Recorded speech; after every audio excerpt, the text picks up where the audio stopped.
Hey everyone, स्वागत है आपका मेरे चैनल पर। इस चैनल पर आप इंग्लिश स्टोरीज से रिलेटेड वीडियोस देखते हैं, जिसमें कि short English stories, moral stories and informative videos होती हैं, जिसका आप हिंदी में अनुवाद करना सीखते हैं।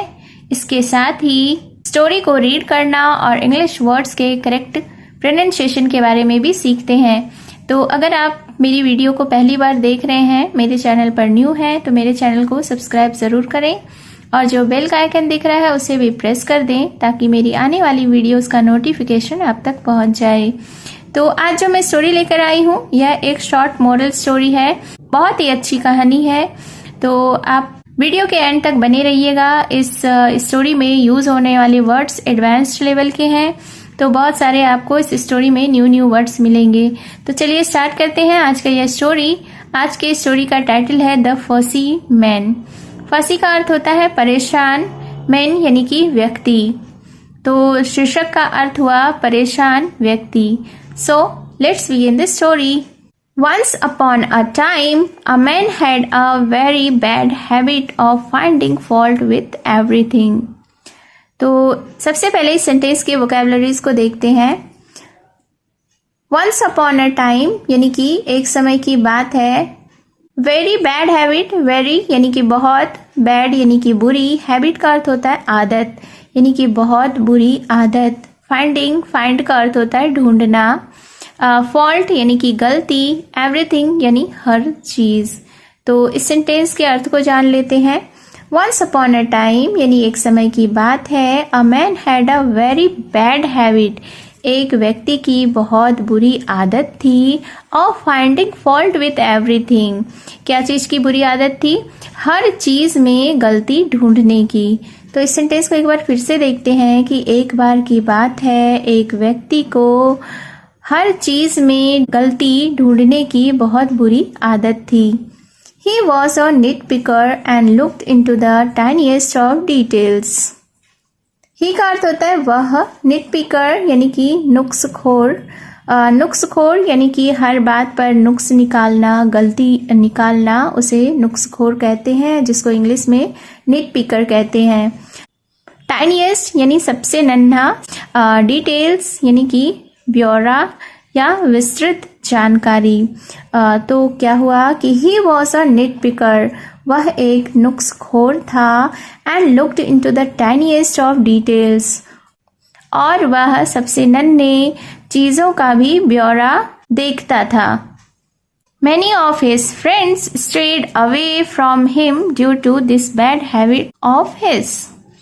Many of his friends यानी कि उसके बहुत सारे दोस्त, स्टेड अवे यानी कि दूर रहते थे, फ्रॉम हिम यानी उनसे, due to his bad habits of his, क्यों दूर रहते थे?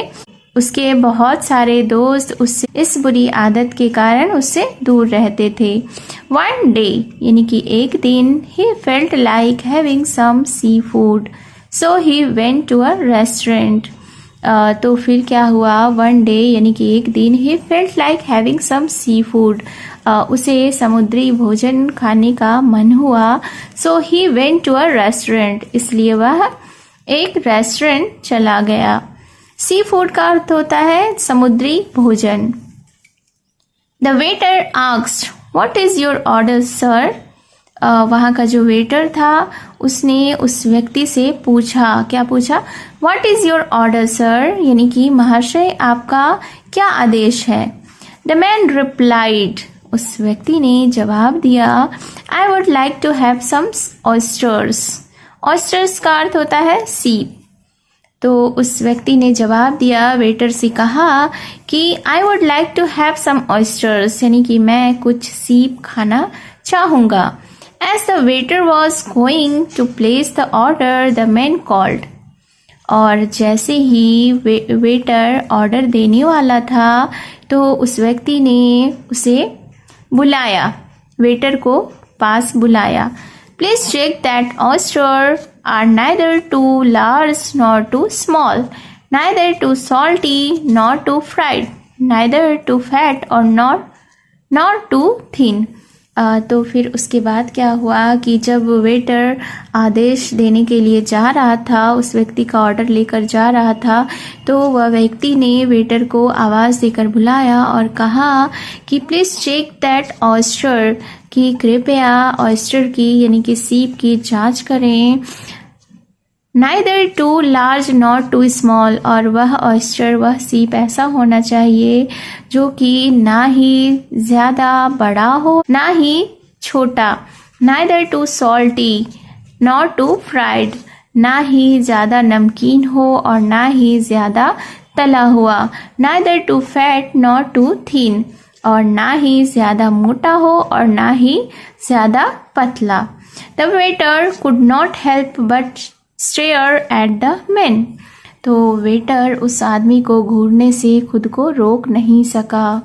Then he said sarcastically, do you want them with और विदाउट पर्ल्स, तो फिर उस वेटर ने बिल्कुल ही व्यंग से उस व्यक्ति से कहा, क्या कहा, do you want them with और विदाउट पर्ल्स, पर्ल्स यानी कि मोती।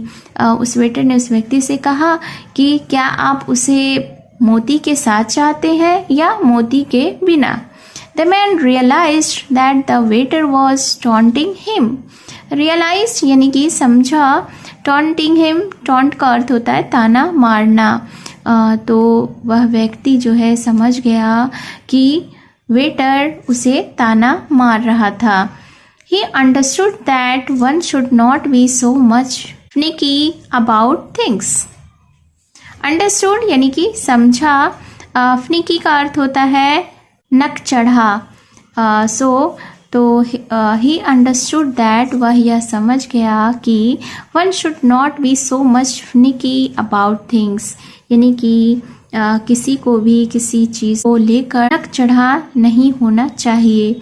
Moral of the story is one should not be fussy, यानी कि किसी को उधम नहीं मचाना चाहिए या किसी को परेशान नहीं होना चाहिए।